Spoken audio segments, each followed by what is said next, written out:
அனைவருக்கும் வணக்கம். இது உங்கள் வெற்றி டிஎன்பிசி அகாடமி. நம்ம இப்போ பார்க்க போகிற டாபிக் என்னென்னா, பார்ட் ஏல ஜென்ரல் ஸ்டடீஸில் யூனிட் 3 தான் பார்க்க போகிறோம். இதுலேருந்து 10 கொஷின் கேட்பாங்க. அதில் வஉசி அவர்களை பற்றி தான் பார்க்க போகிறோம். இது 6th-லேருந்து 12th வரைக்கும் வஉசியை பற்றி எங்கெங்கே என்னென்ன கொடுத்துருக்காங்களோ அதில் இம்பார்ட்டன்ட் நோட்ஸ் எடுத்து நான் கொடுத்துருக்கேன். அதே மாதிரி டிஎன்பிசியில் ரிப்பீட்டடாக கேட்குற கொஸ்டினும் வந்துட்டு இதில் கொடுத்துருக்கு. இது கொஞ்சம் நல்லா இம்பார்ட்டன்ட் கொடுத்து பார்த்து வச்சுக்கோங்க, உங்களுக்கு நல்லா யூஸ்ஃபுல்லாக இருக்கும். அதே மாதிரி தமிழ் மேக்ஸும் வந்து நார்மலாக எல்லாருமே படிச்சிருவாங்க.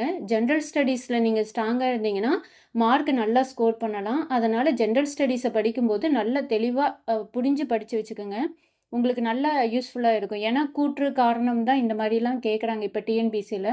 இதை நல்லா படித்து தெளிவாக படித்து வச்சுக்கிட்டீங்க அப்படின்னா கூற்று காரணம் எப்படி கேட்டாலும் உங்களால் நல்லா ஸ்ட்ராங்காக பண்ண முடியும். ஓகே, நம்ம வீடியோக்குள்ளே போகலாம். அதுக்கு முன்னாடி நம்ம சேனலை சப்ஸ்கிரைப் பண்ணாதவங்க மறக்காமல் சப்ஸ்கிரைப் பண்ணிடுங்க. வஉசி, இதுக்கு எக்ஸ்பிளனேஷன் என்னென்னா, வள்ளியப்பன் உலகநாத பிள்ளை சிதம்பரனார். பிறப்பு இறப்பு, இவர் பிறந்த ஆண்டு எப்போனா செப்டம்பர் 5, 1872. மறைந்த ஆண்டு வந்து நவம்பர் 18, 1936. இவங்களோட பெற்றோர் யாருன்னா வள்ளியப்பன் உலகநாத பிள்ளை, பரமாயி அம்மாள். ஊர் அப்படின்னா ஒட்டப்பிடாரம். பிறந்த ஊர் வந்து ஒட்டப்பிடாரம், தூத்துக்குடி மாவட்டம். இப்போது தற்போது தூத்துக்குடி மாவட்டம். இவர் பிறக்கும்போது என்ன மாவட்டமாக இருந்ததுன்னா திருநெல்வேலி மாவட்டமாக இருந்துச்சு. இவர் வழக்கறிஞராக ஒர்க் பண்ண பிளேஸ் எங்கேன்னா திருநெல்வேலியில். ஆனால் வழக்கறிஞர் படித்தது எங்கே அப்படின்னா திருச்சியில் படித்தார். ஒர்க் பண்ண பிளேஸ் எது அப்படின்னா வழக்கறிஞராக இருந்த இடம் வந்து திருநெல்வேலியில். இவர் எழுதிய நூல்கள் அப்படின்னா மெய்யறிவு, மெய்யறம், திருக்குறள் தெளிவுரை, பாடல் திரட்டு, மனம்போல் வாழ்வு, நான் கண்ட பாரதி, தொல்காப்பியம், விளக்க உரை. பாரதிங்கிறவர் எட்டயபுரத்தில் தானே பிறந்திருப்பார். ஒட்டப்பிடாரத்துக்கு பக்கத்து ஊர் தான் எட்டயபுரம். அதனால் இவங்க வந்து சின்ன வயசுலேருந்து ஒரு ஃப்ரெண்டாக இருப்பாங்க. இதழ்களில் ஆசிரியர் பணி, அதாவது எந்தெந்த இதழ்களை வந்து ஆசிரியர் பணி செஞ்சார் அப்படின்னா விவேக பானு, இந்து நேசன். விவேக பானுங்கிறது தமிழ் மாத இதழ். இது வந்து டிஎன்பிசியில் கேட்டிருக்காங்க. இது கொஞ்சம் இம்பார்ட்டன்ட் கொடுத்து பார்த்து வச்சுக்கோங்க. இவரோட சிறப்பு பெயர்கள் அப்படின்னா கப்பலோட்டிய தமிழன், செக்கிழுத்த செம்மல், தென்னாட்டு திலகர், தமிழ்நாட்டின் திலகர். 4 சிறப்பு பெயர்கள் இருக்குது. கப்பலோட்டிய தமிழன், செக்கிழுத்த செம்மல், தென்னாட்டு திலகர், தமிழ்நாட்டின் திலகர். இவரோட அரசியல் கூறு யாருன்னா பாலகங்காதர திலகர். திலகரோட சீடரும் யாருன்னா வஉசி தான்.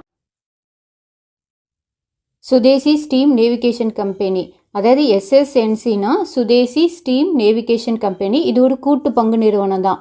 ஒரு 10-20 பேர் சேர்ந்து கூட்டாக முதலீடு செய்கிறது தான் கூட்டு பங்கு நிறுவனம்னு சொல்லுவோம்.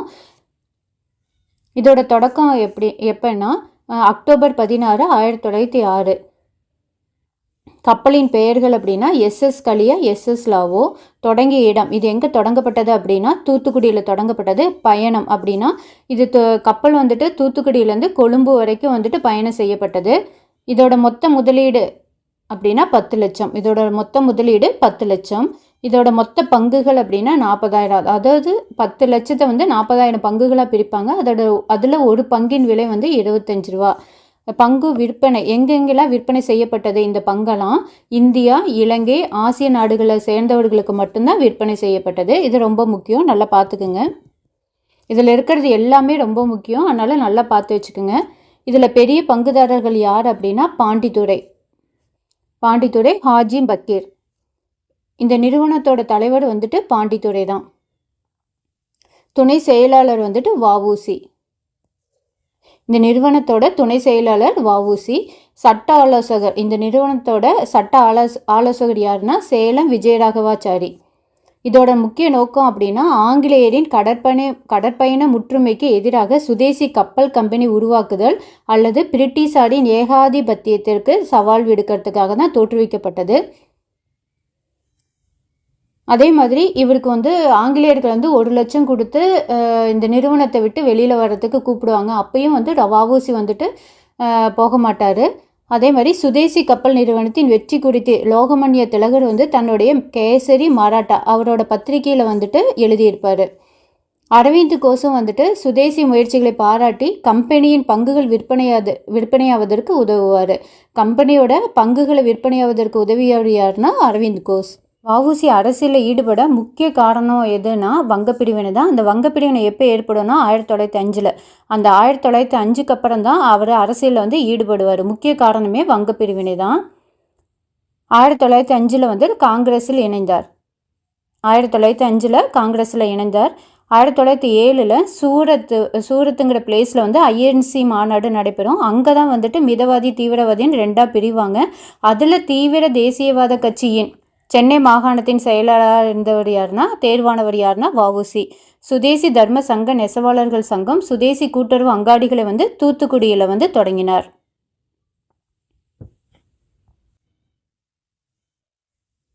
கோரல் நூற்பாலை வேலை நிறுத்தம். இந்த கோரல் நூற்பாலை வேலை நிறுத்தம் அப்படிங்கிறது என்னன்னா, தொழிலாளர்களுக்கு வந்து வேலை நேரம் எவ்வளோ நேரம் இருக்குன்னா 12 மணி நேரமும் வாரத்தில் 7 நாள் வேலை செய்கிற மாதிரி வேலைப்பளு இருக்கும். இதெல்லாம் வந்துட்டு வஉசியும் சுப்பிரமணிய சிவாவும் வந்துட்டு தொழிலாளர்கிட்ட பேசுவாங்க. போராட்டத்தை எடுக்கிறதுக்கு தூண்டுகோலாக இருந்தவர்கள் யாருன்னா வஉசியும் சுப்பிரமணிய சிவாவும் தான். இந்த கோரல் நூற்பாலைங்கிறது எங்கே இருக்குது அப்படின்னா தூத்துக்குடியில் இருக்குது. கோரல்ங்கிறதுக்கு என்ன மீனிங்னா பவளப்பாறை. இவங்க 2 பேரோட தூண்டுதலால் கோரல் பருத்தி நூற்பாலை தொழிலாளர்கள் வந்து மார்ச் 1908 வந்துட்டு வேலை நிறுத்தத்தில் ஈடுபடுவாங்க. இது ரொம்ப முக்கியம். மார்ச் 1908 வந்து வேலை நிறுத்தத்தில் ஈடுபடுவாங்க. இந்தியாவில் திட்டமிட்டு நடத்தப்பட்ட தொடக்க கால வேலை நிறுத்தங்களில் இதுவும் ஒன்று. திட்டமிட்டு நடத்தப்பட்ட தொடக்க கால வேலை நிறுத்தத்தில் இதுவும் ஒன்று. இதில் தேசிய செய்தி பத்திரிகைகள் வந்து இப்போராட்டத்தை வந்து ஆதரித்தன. இறுதியில் வந்துட்டு தொழிலாளர்களின் கோரிக்கைகளை வந்து ஏற்க முடிவு செய்தனர். இவ்வெற்றி வந்து வங்காளத்து தீவிர தேசியவாதிகளுக்கிடையே உற்சாகத்தை ஏற்படுத்தியது மற்றும் வங்காளத்து பத்திரிகைகள் வந்து இவ்வெற்றியை வந்து வாழ்த்தின. அதாவது இந்த வெற்றி வந்துட்டு கற்றறிந்த மக்களுக்கும் பொதுமக்களுக்கும் இடையே இணைப்பை ஏற்படுத்தியது. அதாவது எஜுகேஷன் பீப்புளுக்கும் நார்மல் பீப்புளுக்கும் இடையே வந்து இணைப்பை ஏற்படுத்தியது. இதுவே வந்து சுயராஜ்யத்தை நோக்கி எடுத்து வைக்கப்பட்ட முதல் அடியாகும். சுயராஜ்யத்தை நோக்கி எடுத்து வைக்கப்பட்ட முதல் அடி எது அப்படின்னா கோரல் நூற்பாலை வேலை நிறுத்தம் தான். இந்திய தொழிலாளியின் ஒவ்வொரு வெற்றியும் நாட்டிற்கு கிடைத்த வெற்றி என அரவிந்த் கோஷின் வந்தே மாதரம் பத்திரிகை புகழாரம் சூட்டியது. இந்த கொட்டேஷன் ரொம்ப முக்கியம், நல்லா பார்த்துக்குங்க.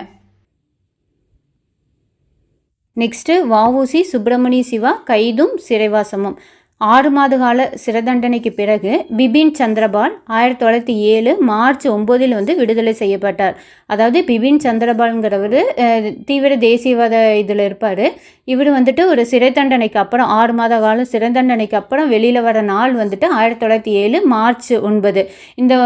அந்த நாளை வந்து மார்ச் 9ஆம் நாளை வந்துட்டு தமிழ்நாட்டு சுதேசி இயக்க தலைவர்கள்லாம் சுதேசி தினமாக திருநெல்வேலியில், அதாவது நெல்லை, அதாவது திருநெல்வேலியை நெல்லைன்னு சொல்லுவாங்க, கொண்டாட முடிவு செய்தனர். இதற்கு அரசு நிர்வாகம் அனுமதி மறுத்ததையும் மீறி வஉசி சுப்பிரமணிய சிவா பத்மநாபர் ஆகியோர் வந்து செயல்பட்டனர்.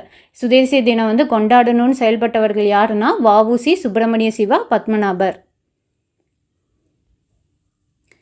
நெல்லை ஆட்சியர் விஞ்ச் உத்தரவின் பேரில் வஉசியும் சுப்பிரமணிய சிவாவும் 1908 மார்ச் 12 வந்து கைது செய்யப்பட்டனர்.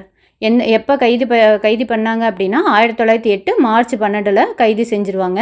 1908 ஜூலை 7 வஉசியும் சுப்பிரமணிய சிவாவும் குற்றம் செய்தனர் என அறிவிக்கப்பட்டு தேச துரோக, அதாவது அரசு துரோக குற்றத்தின் கீழ் சிறையில் அடைக்கப்பட்டனர். எப்போ சிறையில் அடைக்கப்பட்டாங்க அப்படின்னா தேச துரோக சட்டத்தின் கீழ் 1908 ஜூலை 7. இதில் அரசுக்கு எதிராக பேசிய குற்றத்திற்காக சுப்பிரமணிய சிவாவுக்கு வந்து 10 ஆண்டுகள் நாடு கடத்துதல் தண்டனையும், அவருக்கு உடந்தையாக இருந்ததற்காக வஉசிக்கு வந்து ஆயுள் தண்டனையும், அதாவது ஒரு ஆயுள் தண்டனை 20 ஆண்டுகள் வந்து விதிக்கப்பட்டது. மேலும் வஉசி அரசை எதிர்த்து பேசிய குற்றத்திற்காக மேலும் ஒரு ஆயுள் தண்டனை, மொத்தம் 40 ஆண்டுகள் வந்துட்டு சிறையில் இருக்கிற மாதிரி குற்றம் விதிக்கப்படுவாங்க. இந்த தண்டனைகளை விதித்த நீதிபதி யாருன்னா ஆர்த்தர் பின்ஹே. 40 ஆண்டுகள் விதிப்பாங்க, ஆனால் 6 ஆண்டுகளாக குறைச்சிருவாங்க. மேல்முறையீடு பண்ணி 6 ஆண்டுகளாக குறைச்சிருவாங்க. தண்டனைகளை விதித்த நீதிபதி யாருன்னா ஆர்த்தர் பின்ஹே. வஉசியின் வலது காலில் சங்கிலியால் கோர்க்கப்பட்டு மாடு போல் சிறையில் செக்கிழுத்தனர். இது எங்கே நடைபெறும் அப்படின்னா, எந்த சிறையில் நடைபெறும்னா கோயமுத்தூரில் நடைபெறும். இவ்விரு தலைவர்களும் கைது செய்யப்பட்ட செய்தி பரவியதில் திருநெல்வேலியில் வந்து கலகம் வெடித்தது. இவ்விரு தலைவர்களும் கைது செய்யப்பட்ட செய்தி பரவியதில் திருநெல்வேலியிலிருந்து கலகம் வெடித்தது.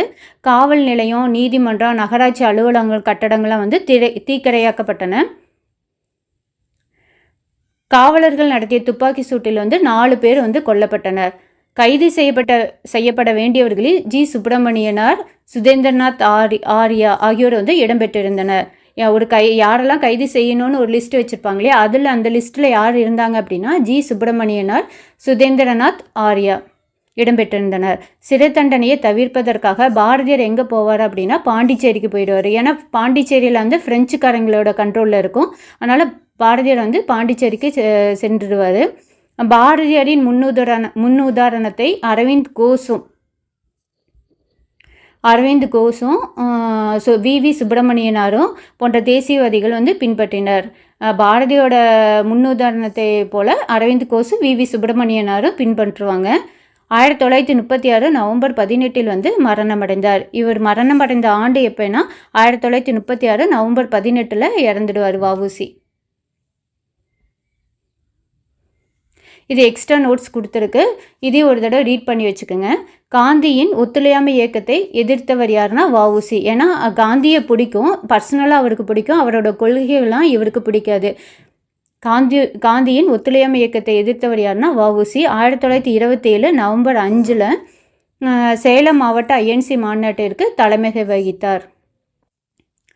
1950 தூத்துக்குடிக்கும் இலங்கைக்கும் இடையே விடப்பட்ட கப்பலுக்கு வஉ சிதம்பரம் என பெயரிட்டவர் யாருன்னா ராஜாஜி. 1950 2011 தூத்துக்குடி துறைமுகத்திற்கு வஉசி துறைமுகம் என பெயர் வைக்கப்பட்டது. 2011 வஉசி துறைமுகம் என பெயர் வைக்கப்பட்டது. தீண்டாமையை வன்மையாக கண்டித்தவர் யாருன்னா வஉசி. அதே மாதிரி வஉசி மீதான தடையை நீக்க உதவியவர் யாருன்னா E.H. வெல்ஸ். இவர் ஒரு ஆங்கிலேயர். அதாவது வஉசி வந்து வழக்கறிஞர் தொழிலை வந்துட்டு நடத்துறதுக்கு தடையாக இருந்தது இல்லையா, இவருக்கு கைதெல்லாம் பண்ணதுக்கப்புறம் அதை வந்துட்டு நீக்கிறதுக்காக உதவியவர் யாருன்னா E.H. வெல்ஸ். இவர் கப்பல்களை வாடகைக்கு எடுத்த கம்பெனி எது அப்படின்னா சாவ்லைன் ஸ்டீமர் கம்பெனிக்கிட்ட இருந்து தான், நிறுவனத்திடமிருந்து தான் கப்பலை வாடகைக்கு எடுத்தார். 1906 வந்து சியாலியில் ஒரு நேவிகேஷன் நிறுவனத்தை உருவாக்கும் முடிவை வந்து அறிவித்தார். எந்த இடத்துல அறிவித்தார், ஒரு கப்பல் நிறுவனத்தை தொடங்கணுங்கிறது எந்த இடத்துல அறிவித்தார்னா சியாலியில். எந்த ஆண்டுனா 1906. அதே மாதிரி பாரத மாதா சங்கத்தின் வந்து உறுப்பினராகவும் இருந்தார். பிபின் சந்திரபாலை சுயராஜ் சிங்கம் என்று அழைத்தவர் யாருன்னா வஉசி. ஓகே, இதோட வஉசி டாபிக் கம்ப்ளீட் ஆயிடுச்சு. நம்ம தமிழோட ஜென்ரல் ஸ்டடீஸில் யூனிட் 3யும் கவர் பண்ணிடலாம். தொடர்ந்து படிங்க. இந்த வீடியோ பிடிச்சிருந்ததுன்னா மறக்காமல் லைக் பண்ணுங்கள். நெக்ஸ்ட் வீடியோவில் பார்ப்போம். நன்றி, வணக்கம்.